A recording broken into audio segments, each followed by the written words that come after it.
Hello ಗೆಳೆಯರೆ, ಎಲ್ರಿಗೂ ನಮಸ್ಕಾರ.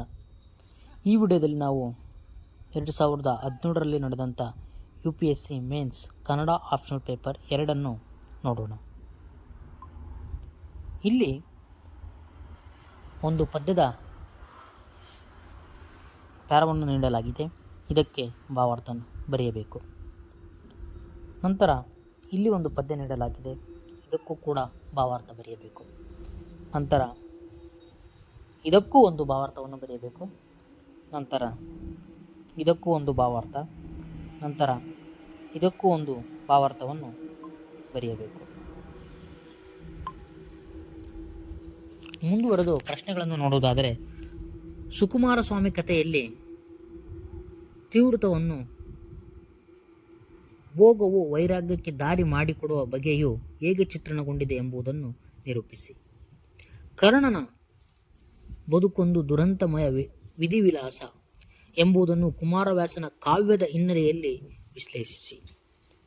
ಜೈನ ಧರ್ಮ ಭೋಗದ ಅತಿರೇಕವನ್ನು ತೋರಿಸಿ ವೈರಾಗ್ಯದೆಡೆಗೆ ಕೊಂಡೊಯ್ಯುತ್ತದೆ. ಭರತೇಶ ವೈಭವದಲ್ಲಿ ಈ ಅಂಶ ಹೇಗೆ ವ್ಯಕ್ತವಾಗಿದೆ? ಭಕ್ತಿ ಸ್ವರೂಪಕ್ಕೆ ವಚನಕಾರರು ಕೊಟ್ಟ ಹೊಸ ಆಯಾಮವನ್ನು ನಿಮಗೆ ಇಟ್ಟಿರುವ ವಚನಕಾರರ ಹಿನ್ನೆಲೆಯಲ್ಲಿ ವಿಷಾದೀಕರಿಸಿ. ಕನಕದಾಸರ ಕೀರ್ತನೆಗಳಲ್ಲಿ ಕಂಡುಬರುವ ಸಾಮಾಜಿಕ ಆಯಾಮಗಳನ್ನು ಸೋದರವಾಗಿ ಚರ್ಚಿಸಿ. ಕರ್ಣನ ಮೂಲಕ ಯಾವ ಮೌಲ್ಯವನ್ನು ಪಂಪನು ತನ್ನ ವಿಕ್ರಮಾರ್ಜುನನ ಕಾವ್ಯದಲ್ಲಿ ಎತ್ತಿ ತೋರಿಸಿದ್ದಾನೆ ವಿವರಿಸಿ.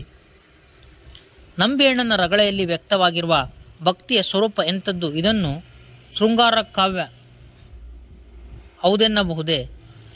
ಸೋದರವಾಗಿ ವಿವರಿಸಿ. ಮುಂದಿನ ಪ್ರಶ್ನೆ ನೋಡುವುದಾದರೆ, ಅಲ್ಲಮನ ವಚನಗಳಲ್ಲಿ ಕಂಡುಬರುವ ಆಧ್ಯಾತ್ಮಿಕ ಸ್ವರೂಪವನ್ನು ತೌಲನಿಕವಾಗಿ ವಿಶ್ಲೇಷಿಸಿ.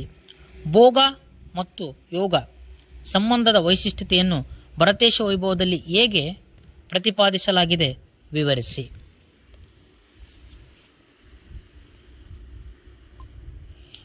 ಮುಂದಿನ ಪ್ರಶ್ನೆ ನೋಡುವುದಾದರೆ, ದೇಶದ ಬಡತನದ ಮೇಲೆ ಉಳ್ಳವರ ಅಟ್ಟಹಾಸ ಎಂತಹದೊಂದು ಕುರುಡು ಕಾಂಚನ ಪದ್ಯದಲ್ಲಿ ವಿಡಂಬಿಸಲಾಗಿದೆ ವಿವರಿಸಿ.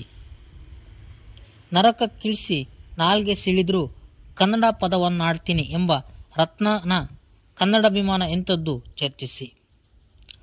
ಮಾಧವಿ ಕಾದಂಬರಿಯಲ್ಲಿ ವ್ಯಕ್ತವಾಗಿರುವ ಹೆಣ್ಣಿನ ವ್ಯಕ್ತಿತ್ವವನ್ನು ಕುರಿತು ಬರೆಯಿರಿ. ಬೆಟ್ಟದ ಜೀವನಾಸಕ್ತಿಯನ್ನು ಕಾದಂಬರಿಯ ವಸ್ತುವಿನ ಹಿನ್ನೆಲೆಯಲ್ಲಿ ವಿಷಾದಕರಿಸಿ. ತುಘಲಕ್ ವಿಲಕ್ಷಣಗಳಿಂದ ಕೂಡಿದ ದುರ್ಬಲ ವ್ಯಕ್ತಿಯೇ ಚರ್ಚಿಸಿ. ನಂತರದ ಪ್ರಶ್ನೆ ನೋಡುವುದಾದರೆ, ಕನ್ನಡ ನವೋದಯ ಕಥೆಗಳ ವಸ್ತು ಹಾಗೂ ರಚನಾ ಕ್ರಮವನ್ನು ಕುರಿತು ನಿಮಗೆ ಇಟ್ಟಿರುವ ಕಥನಗಳ ಹಿನ್ನೆಲೆಯಲ್ಲಿ ಚರ್ಚಿಸಿ. ಮನುಷ್ಯ ಸಂಬಂಧಗಳ ಸಂಕೀರ್ಣತೆಯನ್ನು ಚಿತ್ತಾಲರ ಕಥೆಗಳ ಹಿನ್ನೆಲೆಯಲ್ಲಿ ವಿವರಿಸಿ. ಕನ್ನಡ ಜನಪದ ಕಥೆಗಳನ್ನು ಹೇಗೆ ವರ್ಗೀಕರಿಸಲಾಗಿದೆ ನಿಮಗಿಟ್ಟಿರುವ ಪಾಠ್ಯದ ಹಿನ್ನೆಲೆಯಲ್ಲಿ ಚರ್ಚಿಸಿ.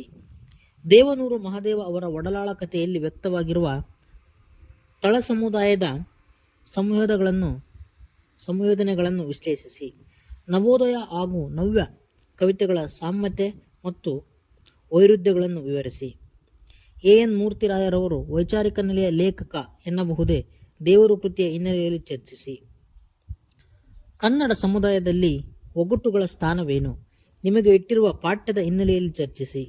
ಜನಪದ ಸ್ವರೂಪ ಕೃತಿಯ ಆಶಯ, ಪರಿಕಲ್ಪನೆ, ಲಕ್ಷಣ, ಇತಿಮಿತಿಗಳನ್ನು ಸೋದರವಾಗಿ ಚರ್ಚಿಸಿ.